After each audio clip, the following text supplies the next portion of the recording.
નમસ્કાર, મંતવ્ય ન્યૂઝમાં આપનું સ્વાગત છે ને હું છું આપની સાથે હિરલ। હવામાન વિભાગ દ્વારા વરસાદને લઈને મોટી આગાહી કરવામાં આવી છે। આગામી 7 દિવસ માટે ગુજરાત રાજ્યમાં વાતાવરણ અંગે આગાહી કરવામાં આવી છે, જેમાં 7 દિવસ દરમિયાન સમગ્ર ગુજરાત રાજ્યમાં સાર્વત્રિક મેઘમહેર રહેશે।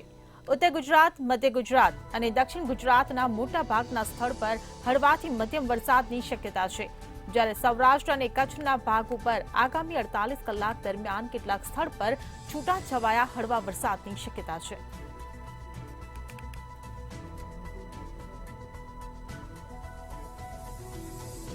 હવામાન વિભાગ દ્વારા આગાહી કરવામાં આવી છે। ગુજરાતમાં મેઘમહેરની આગાહી કરાઈ છે। સૌરાષ્ટ્ર કચ્છમાં છૂટાછવાયા હળવા વરસાદની આગાહી કરવામાં આવી છે। તો જિલ્લાઓમાં હળવાથી મધ્યમ વરસાદની હવામાન વિભાગે વરસાદને લઈને મોટી આગાહી કરી છે। ઉત્તર મધ્ય ગુજરાત અને દક્ષિણ ગુજરાતમાં પણ વરસાદની આગાહી।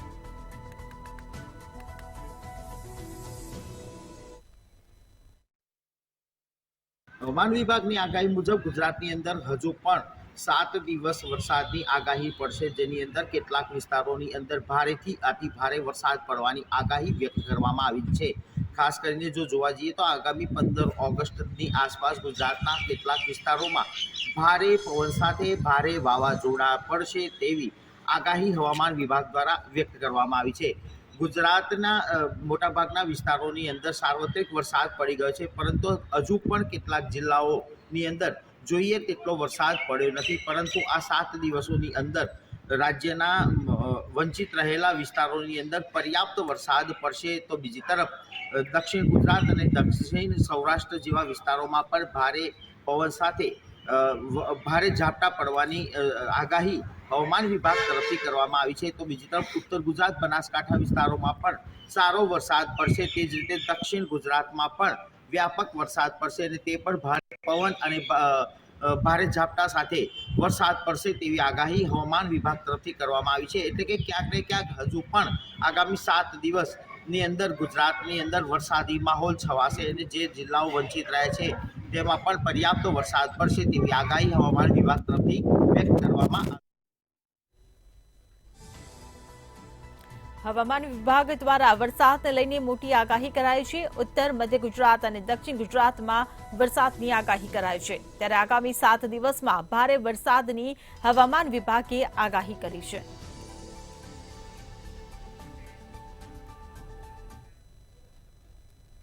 ભારે વરસાદને પગલે સાબરમતી નદીમાં આવક થઈ છે, જેના પગલે અમદાવાદ શહેરના સાબરમતી નદી પર આવેલા વાસણા બેરેજના 3 ફૂટ દરવાજા ખોલવામાં આવ્યા છે અને 2970 ક્યુસેક પાણી છોડવામાં આવી રહ્યું છે। પાણી છોડવાને પગલે અમદાવાદ જિલ્લાના દસક્રોઈ, ધોળકા, બાવળા સહિતના નીચાણવાળા ગામોને એલર્ટ કરવામાં આવ્યા છે। નદી કિનારે આવેલા સ્થળો અને ગામોમાં રહેલા લોકોને સ્થળાંતર કરવા માટેની સૂચના આપવામાં આવી છે। અમદાવાદના વાસણા બેરેજના દરવાજા ખોલાયા છે। ભારે વરસાદને પગલે સાબરમતી નદીમાં આવક થઈ છે, ત્યારે સાબરમતીના વાસણા બેરેજના 3 દરવાજા ખોલી દેવાયા છે।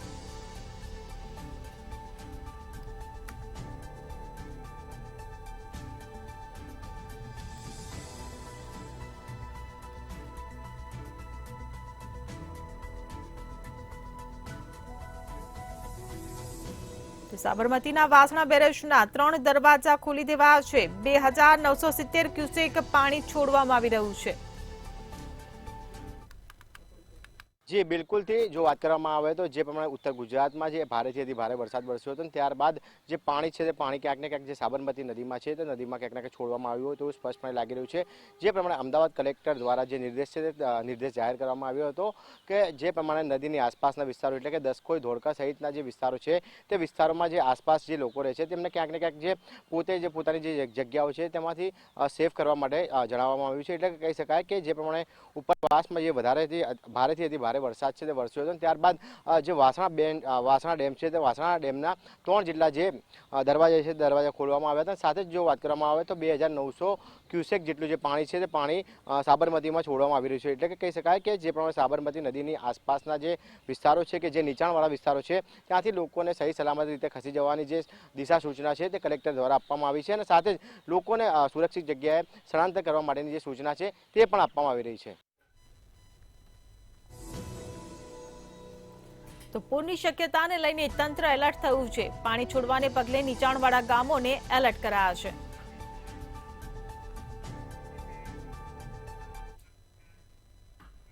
સુરતમાંથી થોડા સમય પહેલા જ 16 બોગસ ડોક્ટરો પકડાયા હતા. ત્યારે ફરી એકવાર 10 પાસ ડોક્ટર પકડાયો છે. આ ડોક્ટરે 3 વર્ષની બાળકીનો જીવ પણ લીધો છે. બાળકીને ડાબા પગના થાપાના ભાગે ઈજા થતા બોગસ ડોક્ટરે 3 થી વધુ ઇન્જેક્શન આપી એક ટાંકો લીધો હતો. બોગસ ડોક્ટરે અન્ય હોસ્પિટલમાં બાળકીને લઈ જવાનું કહ્યું હતું, પરંતુ બાળકીને અન્ય હોસ્પિટલમાં સારવાર મળે તે પહેલા જ તે બાળકી મૃત્યુ પામી હતી.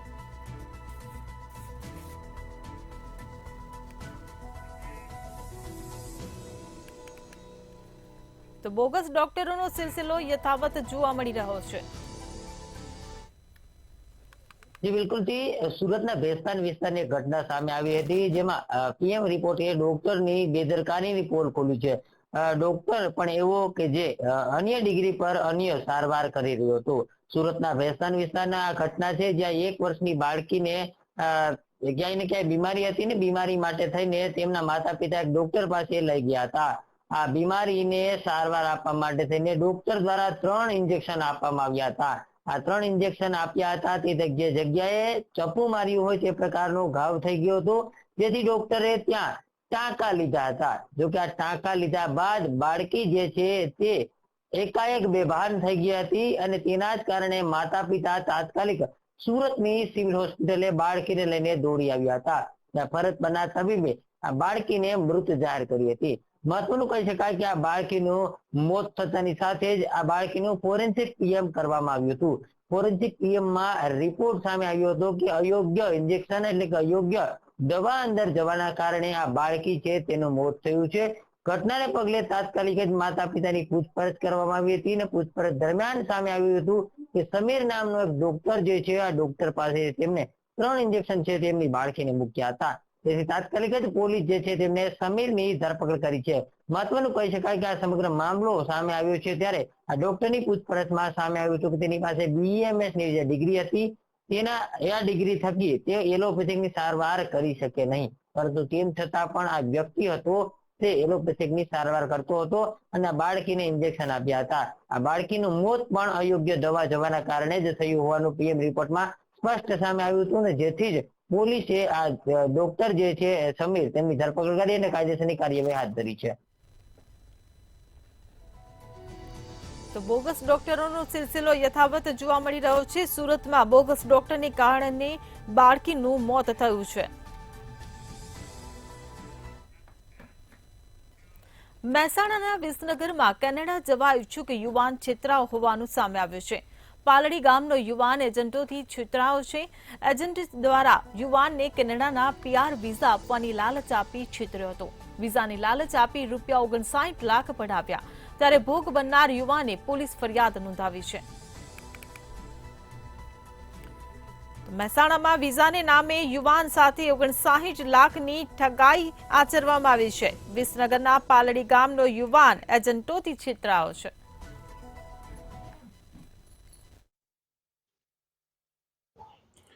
વિસનગર તાલુકાના દઢિયાળ ગામના યુવકને તેની પત્ની સાથે કેનેડા પીઆર વિઝા આપવાનું કહી લાલચ આપી અને 59 લાખ રૂપિયાની છેતરપિંડી થઈ છે. અને વિસનગર તાલુકાના દઢિયાળ ગામમાં રહેતા ધીરજ જયંતિભાઈ ચૌધરીએ વિસનગરમાં ડેરી ચલાવે છે.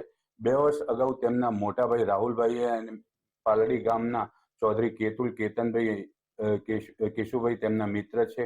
એમને તેમ કહી પત્ની કોમલબેન બંનેને આપણી ડેરી પર આવી તેમના દિયર ચૌધરી આશીષ કેશુભાઈએ તેઓ સાથે મળીને વિઝા એજન્ટનું ઘરે બેઠા કામ કરે છે તેવું જણાવ્યું હતું. અને આ જ્યાં તમારા સગા સંબંધી હોય તો કોઈને વિદેશ જવું હોય તો જણાવશો તેમ જણાવ્યું હતું. અને ત્યારબાદ ધીરજભાઈ અને તેમના પત્ની સાથે કેનેડા જવાની ઈચ્છા હોવાથી તેમના મોટા ભાઈએ વાત કરી હતી. અને 10 દિવસ બાદ ચૌધરી કેતુલભાઈ કોમલબેન અને તે આશીષભાઈ ડેરી પર આવ્યા હતા અને તેમને લોભ લાલચ આપી હતી. કેનેડામાં પીઆર આપવાની ખાતરી આપી હતી અને પાલડી ખાતે બોલાવ્યા હતા, જ્યાં 15 દિવસ બાદ ધીરજભાઈ તેમના ભાઈ સાથે અને પિતા સાથે પાલડી ગયા હતા. અને કેતુલભાઈના કપલ કેનેડા પીઆર ના વધારે પૈસા થાય, પરંતુ તમે સમાજના છો તેમ કહી 59 લાખ રૂપિયામાં તમને કરી આપીશું તેમ કહેતા ધીરજભાઈએ ટોકન પેટે 20 લાખ રૂપિયા આપ્યા હતા અને ત્યારબાદ ક્રેડિટ સોસાયટીમાંથી લોન લઈ 11 લાખ રૂપિયા સસરા પાસેથી ઉછીના લઈ 6.50 લાખ ખેતીની આવકમાંથી 2.5 લાખ તેમ કરી બીજા 20 લાખ રૂપિયા અને ડોક્યુમેન્ટ આપ્યા હતા અને જેમાં તેમણે કોરા કાગળ પર લખાણ કરાવી ચૌધરી આશીષભાઈએ કે સહી કરી આપી હતી સિક્યુરિટી પેટે 5 લાખ રૂપિયાના 2 કોરા ચેક પણ આપવામાં આવ્યા હતા અને તમારું કામ પ્રોસેસમાં છે, થોડા દિવસમાં વિઝા આવી જશે તેમ કહી થોડાક દિવસમાં રજીસ્ટ્રેશન અને ખર્ચા પેટે પૈસાની માંગણી કરતા હતા. ધીરજભાઈએ મામા પાસેથી ઉછીના લઈને 10 લાખ રૂપિયા આપ્યા હતા અને મામાએ ઉછીના આપ્યા 10 લાખ રૂપિયા આપ્યા હતા અને રોકડ લાવી આપ્યા હતા અને જેમાં આશીષભાઈએ સ્ટેમ્પ કરી આપ્યો હતો કે ત્યારબાદ PR નું કામ જલ્દી ચલાવવું હોય તો પૈસા ઉઘરાણી કરતા 12/1/2023 ના રોજ તેમને 7 લાખ રૂપિયા આપ્યા હતા અને ત્યારબાદ 16/1/2023 ના રોજ જોબ એક્સપિરિયન્સ માટેના 50,000 રૂપિયા રોકડા આપ્યા હતા અને જેમાં ધીરજભાઈએ ટુકડે કરી 59 લાખ રૂપિયા આપ્યા હતા અને કેતુલભાઈએ અને આશીષભાઈએ એ તમારી પ્રોસેસ લાંબી છે પરંતુ તમારું કામ થઈ જશે તેનો વિશ્વાસ આપ્યો હતો અને 2/5/2024 ના રોજ ધીરજભાઈ દિલ્હી ખાતે ઇન્ટરવ્યુ માટે બોલાવ્યા હતા અને જ્યાં લાંબો સમય વીતી ગયા બાદ પણ વિઝા બાબતે કોઈ કાર્યવાહી ના થતા 59 લાખ રૂપિયા પરત માંગ્યા હતા અને પરત માંગતાની સાથે ચૌધરી આશીષભાઈ અને તેની પત્ની બાળક સાથે કેનેડા જતો રહ્યો હોવાનું અને તેમજ મૌલિક કુમાર ચૌધરી નામના યુવક પાસેથી પણ આ જ રીતે પૈસા લીધા હોવાનું જાણવા મળતા ધીરજભાઈએ તેમના સાથે છેતરપિંડી થઈ હોવાનું જાણવા મળ્યું હતું અને જેથી આ બનાવ અંગે ધીરજભાઈએ વિસનગર શહેર પોલીસ સ્ટેશનની અંદર આરોપી વિરુદ્ધ 3 વિરુદ્ધ છેતરપિંડીનો ગુનો દાખલ કરાવી હાલ પોલીસે વધુ હાથ તપાસ ધરી છે. જી. તો મહેસાણામાં વિઝાના નામે યુવાન સાથે 59 લાખની ઠગાઈ આચરવામાં આવી.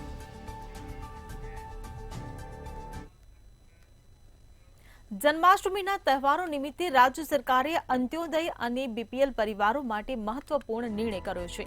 આ પરિવારોને રાહત દરે વધારાની ખાંડ અને ખાદ્યતેલ વિતરણ કરવામાં આવશે.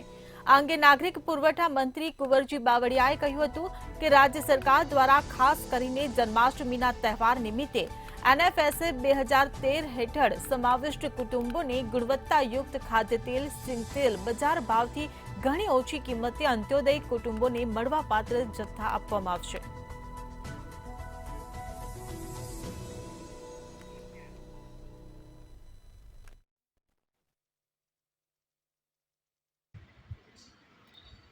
ગુજરાતમાં આવી રહેલા તહેવારોમાં સામાન્ય અને ગરીબ માણસોને પણ ગુજરાત સરકાર ભૂલી નથી અને તેઓ પણ આ તહેવાર ખૂબ સારી રીતે મનાવી શકે તે હેતુથી અન્ન નાગરિક પુરવઠા વિભાગ દ્વારા અને ખાસ કરીને મુખ્યમંત્રી દ્વારા એક મહત્વનો નિર્ણય લેવામાં આવ્યો છે જેમાં BPL ધારકો તેમજ અંત્યોદય કાર્ડ ધારકો માટે વિશેષ લાભ આપવામાં આવ્યો છે. સરકારે કરેલા જો નિર્ણયની વાત કરવા જઈએ તો ગુજરાત સરકાર તહેવારોમાં અંત્યોદય અને BPL પરિવારોને લાભાર્થીઓને વિનામૂલ્યે અનાજ આપવાનો નિર્ણય કર્યો છે.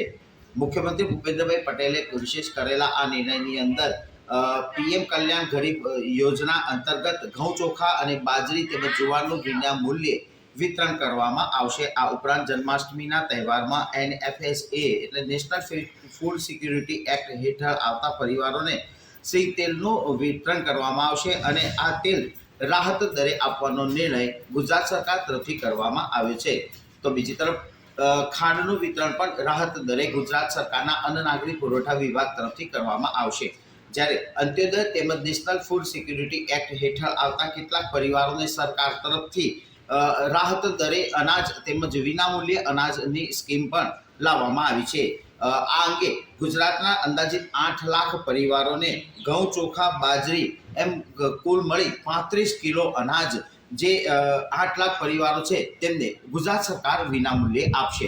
ગુજરાત સરકારના આ નિર્ણયથી આવનાર તહેવારોની અંદર સામાન્ય નાગરિકની જેમ ગરીબ અને મધ્યમ નાગરિકો તેમજ તેમનો પરિવાર પણ ગુજરાતના વિવિધ ઉત્સવમાં સહભાગી બને અને ખૂબ આનંદથી પોતાના પોષણનું પણ ધ્યાન રાખી શકે તે માટે ગુજરાત સરકાર દ્વારા આ મહત્વનો નિર્ણય કરવામાં આવ્યો છે.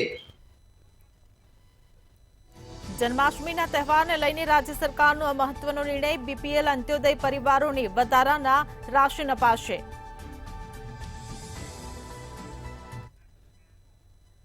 હર ઘર તિરંગા અભિયાન અંતર્ગત ભુજ શહેરના જ્યુબિલી ગ્રાઉન્ડ ખાતેથી 300 મીટર લાંબા રાષ્ટ્રધ્વજ સાથેની તિરંગા રેલી યોજાઈ હતી. સાંસદ વિનોદ ચાવડાએ લીલી ઝંડી આપીને પ્રારંભ કરાવ્યો હતો. આ રેલીમાં મોટી સંખ્યામાં પોલીસ જવાનો, હોમગાર્ડ જવાનો, શાળાના બાળકો સહિતના લોકો જોડાયા હતા.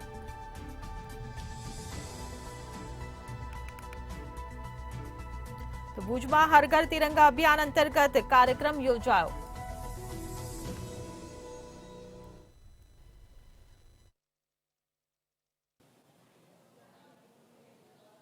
ભુજ શહેરના જ્યુબિલી ગ્રાઉન્ડ મધ્યે આજે તિરંગા યાત્રાનો આરંભ કરવામાં આવ્યું હતું. ખાસ કરીને ભુજના જ્યુબિલી ગ્રાઉન્ડ ખાતે કચ્છ મોરબીના સાંસદ છે વિનોદભાઈ ચાવડા દ્વારા લીલી ઝંડી આપી આ તિરંગા યાત્રાનું પ્રસ્થાન કરવામાં આવ્યું હતું. જ્યુબિલી ગ્રાઉન્ડથી ઓલફેડ હાઈસ્કૂલ સુધી આ તિરંગા યાત્રા યોજાઈ હતી. તો સાથોસાથ જે રીતના ભુજના જે મુખ્ય રસ્તા ઉપરથી નીકળેલી આ તિરંગા યાત્રામાં વંદે માતરમ અને ભારત માતા કી જય ઘોષના નારા ગુંજી ઉઠ્યા હતા. આ તિરંગા યાત્રામાં ધારાસભ્ય અનિરુદ્ધ દવે, વિરેન્દ્રસિંહ જાડેજા, જિલ્લા પંચાયતના પ્રમુખ શ્રી જાડેજા સહિત કચ્છ કલેક્ટર અમિત અરોરા અને પ્રાંત અધિકારી અનિલ જાદવ દ્વારા જે અધિકારીઓ છે પદ અધિકારીઓ આ જોડાયા હતા. તો સાથોસાથ જે રીતના વાત કરવામાં આવે કે આ તિરંગા યાત્રા દેશવ્યાપી જે અભિયાન છે વડાપ્રધાન નરેન્દ્ર મોદીનું કે લોકોમાં છે તે દેશની ભાવના છે તે પ્રબળ બને અને 15મી ઓગસ્ટ છે તે ત્યારે લોકો હરેક પોતાના ઘરે તિરંગો લહેરાવે તેવા આ અભિયાન સાથે આજે આ તિરંગા યાત્રાનું પ્રસ્થાન કરવામાં આવ્યું હતું.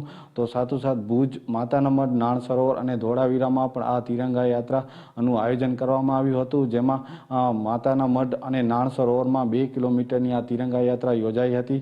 તો સાથોસાથ જે વિશ્વ પ્રસિદ્ધ હડપીય સંસ્કૃતિ ધરાવે છે એવા ધોળાવીરા ખાતે પણ આ તિરંગા યાત્રાનું આયોજન પોલીસ તંત્ર દ્વારા કરવામાં આવ્યું હતું.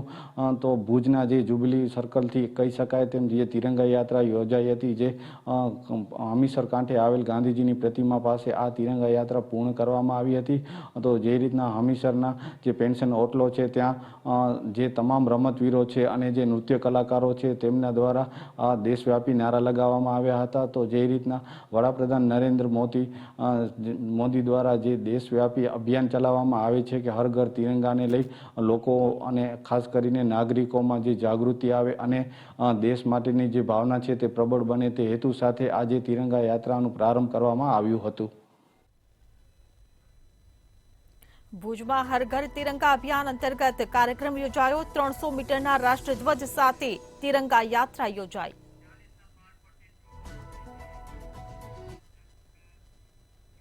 ભાવનગરના ગીતા ચોકમાં દાદર ધરાશાયી થયો હોવાની ઘટના સામે આવી છે. ઋષભદેવ ફ્લેટમાં રિપેરિંગ કામ ચાલતું હતું ત્યારે અચાનક દાદર તૂટ્યો હતો. દાદર ધરાશાયી થતા ફ્લેટના રહીશોમાં ભયનો માહોલ સર્જાયો છે. ત્યારે આ ઘટનામાં ફસાયેલા 16 લોકોનું રેસ્ક્યુ કરવામાં આવ્યું હતું.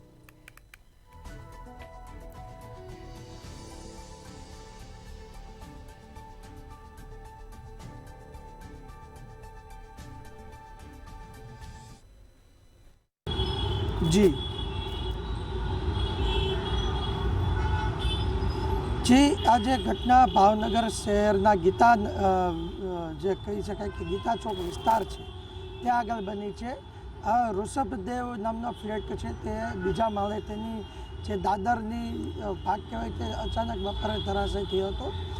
જોકે બપોરનો સમય હતો ને અગાઉથી જ આ જે ફ્લેટ છે તે જર્જરિત જાહેર કર્યા હોવાથી તેનું રિનોવેશન કામ છે તે ચાલુ હતું. તેથી લોકો પણ સાવચેતીથી અહીંયા રહેતા હતા એટલે કોઈ જાનહાની થઈ નથી. પરંતુ 4 માળનો આ ફ્લેટ છે, 4 માળની ઉપર જે બીજો માળ છે ત્યાં આગળ જે દાદર છે તે ધરાશય થયો હતો. પરંતુ અન્ય જે દાદરની ઉપરના 2 માળ હતા ત્યાં આગળ અંદાજે 16 જેટલા લોકો છે તે ફસાયા હતા, તે પણ ભયભીત થયા હતા. સમગ્ર ઘટનાની જાણ ફાયર વિભાગને કરવામાં આવી હતી. ફાયર વિભાગ દ્વારા તાત્કાલિક આવીને જે લીસવણી દ્વારા બીજા માળેથી અન્ય જે 16 લોકો છે તેનું રેસ્ક્યુ કરવામાં આવ્યું હતું. પરંતુ જે ભાવનગર શહેરમાં અગાઉ પણ આવી ઘટનાઓ જે અગાઉ સામે આવી હતી, જેમાં માધવ જે હિલ કહેવાય તેની મુખ્ય ઘટના કે જે આગળ બાલ્કની ધરાશય થયા બાદ જે કહી શકાય કે 2 થી 3 જવાના મોત અને અનેક લોકો ફસાયા હતા.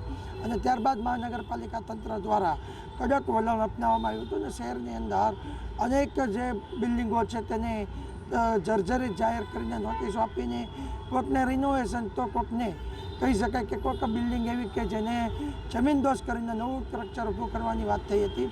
પરંતુ હું વાત કરું કે જે રિનોવેશન જે નીચે જે બિલ્ડિંગ આવતી હોય છે તેનું સ્ટ્રક્ચર રિપોર્ટ એટલે કે સ્ટેબિલાઇઝ રિપોર્ટ છે તે યોગ્ય હોવો જોઈએ. ત્યારે જ તેને કહી શકાય કે જે નિયમ અનુસાર તેને પ્લાસ્ટર અથવા તો જેની મરમ્મતનું કામ છે તે કરી શકાય. ત્યારે જે આ ઋષભદેવ જે ફ્લેટ છે તે ઋષભદેવ ફ્લેટની જે દાદર ધરાશય થયો હતો બપોરના સમયે, ત્યારે સવાલ એ ઉઠે છે કે આ બિલ્ડિંગનો જો સ્ટ્રક્ચર રિપોર્ટ સાચવાય હોય અને માત્ર ખાલી આ બિલ્ડિંગને રિનોવેશનની જરૂર હતી તો શા માટે આ બિલ્ડિંગનો દાદર છે તે ધરાશય થયો છે? એટલે સાબિત એ થાય છે કે આ તો આ બિલ્ડિંગ છે તેનો સ્ટ્રક્ચર રિપોર્ટ આપવામાં નથી આવ્યો અને માત્ર તંત્રને આ બિલ્ડિંગ છે તે રિનોવેશન કરીને તંત્રની આંખ આગળ પાટા દેવાની કામગીરી છે તે ક્યાંક ને ક્યાંક થઈ રહી હોય તેવું પણ લાગી રહ્યું છે. બીજી તરફ ભાવનગર શહેરમાં જે હાઉસિંગ બોર્ડના જે બિલ્ડિંગો આવે છે, હાઉસિંગ બોર્ડ સોસાયટીઓ આવેલી છે તે પણ જર્જરિત છે. ત્યારે ત્યાં આગળ ગરીબ લોકો રહે છે અને મધ્યમ વર્ગના લોકો રહે છે. આ બિલ્ડિંગને જર્જરિત જાહેર કર્યા બાદ મહાનગરપાલિકા દ્વારા તેના નળ ગટર અને ઇલેક્ટ્રિસિટીના કનેક્શન કાપી નાખવામાં આવ્યા હતા. કારણ કે નિયમ અનુસાર આની સાથે કામગીરી કરવામાં આવી હતી. તો આ જે બિલ્ડિંગ છે તેની અંદર રિનોવેશન જે કામ ચાલુ છે, પ્લાસ્ટરનું કામ ચાલુ છે, પરંતુ બિલ્ડિંગ ખાલી કરવામાં કેમ નથી આવી? કારણ એ છે કે આ બિલ્ડિંગની અંદર રહેતા હતા વેપારી લોકો. આ બિલ્ડિંગની અંદર જે લોકો વસાહત કરે છે તે ધંધાર્થીઓ છે. ક્યાંક ને ક્યાંક એવું વહાલા દવલાની નીતિ થઈ હોય તેવું પણ લાગી રહ્યું છે. પરંતુ સમગ્ર જે ઘટના બની છે તેની અંદર હાલ તો કોઈ જાનહાની નથી થઈ. તે માટે સમગ્ર જે ઘટનાને લઈને તપાસ તો હાથ ધરવામાં આવી છે, પરંતુ એક મોટી ઘટના પણ કરી છે. પણ ક્યાંક ને ક્યાંક તપાસ એ છે કે તંત્ર દ્વારા જે કામગીરી કરવામાં આવે છે તે વાલા દવલાની નીતિથી કરવામાં આવે છે. અનેક ભાવનગરમાં કહી શકાય કે બિલ્ડિંગો હજી જર્જરિત ઊભા છે. હીરા બજારમાં પણ અનેક બિલ્ડિંગો જર્જરિત ઊભા છે. મહાનગરપાલિકા શું રાહ જોઈ રહી છે કે આ બિલ્ડિંગો પડે, કોઈની જાનહાની થાય, કે મહાનગરપાલિકા સમગ્ર ભાવનગરની જનતા સાથે સરખું વલણ રાખીને કામગીરી કરશે? જી. ભાવનગરના ગીતા ચોકમાં દાદર ધરાશાયી થયો. ઋષભદેવ ફ્લેટમાં દાદર ધરાશાયી થયો. ત્યારે રિપેરિંગ કામ ચાલતું હતું ત્યારે આ ઘટના ઘટી.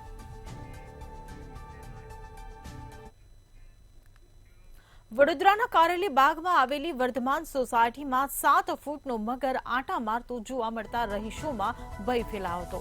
જોકે વન વિભાગની ટીમને જાણ થતા ઘટના સ્થળે પહોંચીને કાર્યવાહી હાથ ધરી હતી. વન વિભાગની ટીમે પહેલા મગરને પકડવા દોરડાનો ગાળ્યો કરીને ફેંક્યો હતો, પરંતુ મગર તેમાંથી છટકી ગયો હતો. બાદમાં એક યુવકે મગરની માથે બેસીને તેનું જડબું પકડી લીધું હતું અને 5 લોકોએ મગરને કાંખમાં તેડીને સલામત રેસ્ક્યુ કરતા સોસાયટીના રહીશોમાં હાશકારો થયો હતો.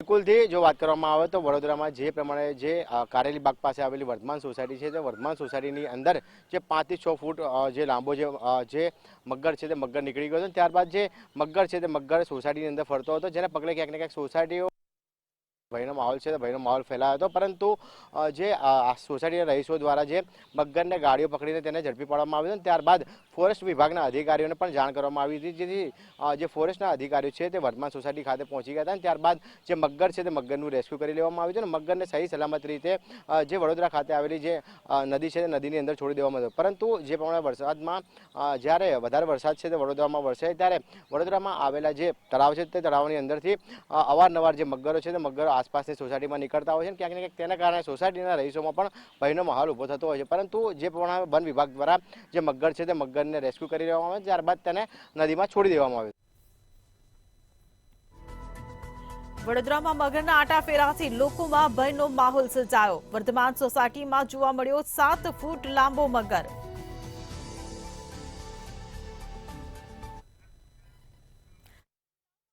આટલું જ. વધુ સમાચાર માટે જોતા રહો મંતવ્ય ન્યૂઝ. નમસ્કાર.